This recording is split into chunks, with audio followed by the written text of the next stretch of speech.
The Battle of Loudon Hill was fought in May 1307 between a Scots force led by Robert Bruce and the English commanded by Aymer de Valence. It took place beneath Loudon Hill, in Ayrshire, and ended in a victory for Bruce. It was Bruce's first major military victory. The battlefield is currently under research to be included in the Inventory of Historic Battlefields in Scotland and protected by Historic Scotland, under the Scottish Historical Environment Policy of 2009. A royal fugitive, Bruce and Valence had first met in combat the previous year at the Battle of Methven just outside Perth, where Bruce's lack of preparedness and his somewhat conventional military tactics had brought him to the edge of disaster. His army virtually disintegrated under Valence's rapid onslaught, with many of Bruce's leading supporters falling captive. What was left of his force was mauled for a second time soon after this by the MacDougals of Loudoun, allies of the English, at the Battle of Dalry. As an organised military force, the Army of Scotland ceased to exist, and the king took to the heather as a fugitive.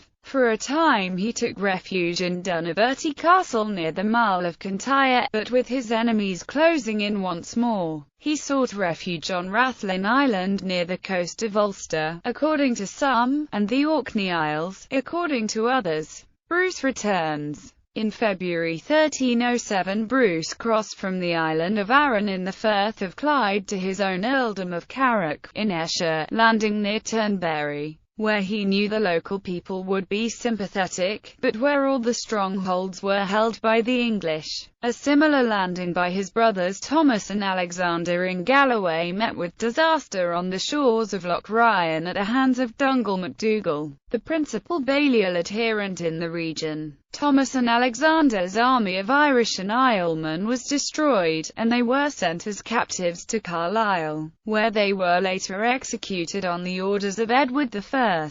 Bruce established himself in the hill country of Carrick and Galloway. Bruce had learned well the sharp lesson delivered at Methven. Never again would he allow himself to be trapped by a stronger enemy. His greatest weapon was his intimate knowledge of the Scottish countryside, which he used to his advantage. As well as making good use of the country's natural defences, he made sure that his force was as mobile as possible. Bruce was now fully aware that he could rarely expect to get the better of the English in open battle. His army was often weak in numbers and ill-equipped. It would be best used in small hit-and-run raids, allowing the best use of limited resources. He would keep the initiative and prevent the enemy from bringing his superior strength to bear. Whenever possible, crops would be destroyed and livestock removed from the path of the enemy's advance, denying him fresh supplies and fodder for the heavy war horses. Most important of all, Bruce recognized the seasonal nature of English invasions, which swept over the country like summer tides, only to withdraw before the onset of winter. Loudon Hill. Bruce won his first small success at Glentrool, where he ambushed an English force led by John Mowbray, sweeping down from the steep hillsides and driving them off with heavy losses.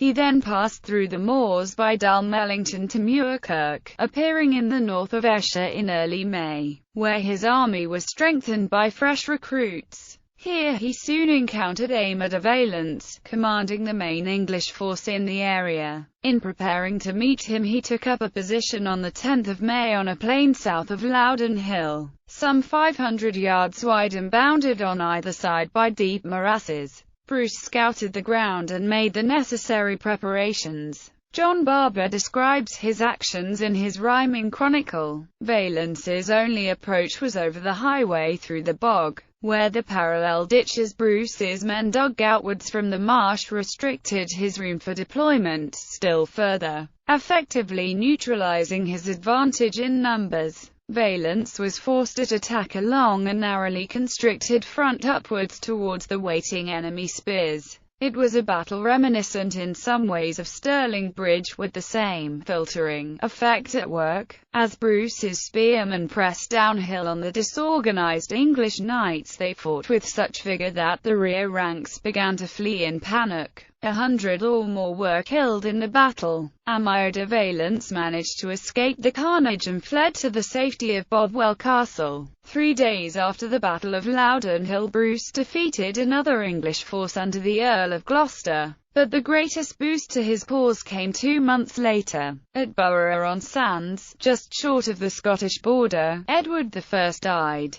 in a cave inhabited by a spider. Supposedly, Bruce watched the small spider try to spin a line across a seemingly impossibly wide gap. As Bruce watched, the spider tried and tried and tried. Foolish spider, thought Bruce, but continued to watch. Suddenly, the spider succeeded in leaping across the gap with its thread. Bruce considered this, and took it as an encouragement that he, too, should continue to persevere regardless of seemingly hopeless circumstances. And he later came out of hiding. It is doubtful if the story is true, however. Bibliography. Barber, John. The Bruce, trans. A. H. Duncan, 1964. Barrow. W.S. Robert Bruce and the Community of the Realm of Scotland, 1976. Barron, M. The War of Independence, 1934. Loudon, Darren. Scotland's Brave, 2007. Oliver, Neil. A History of Scotland, 2009. ISBN 978-0-7538-2663-8.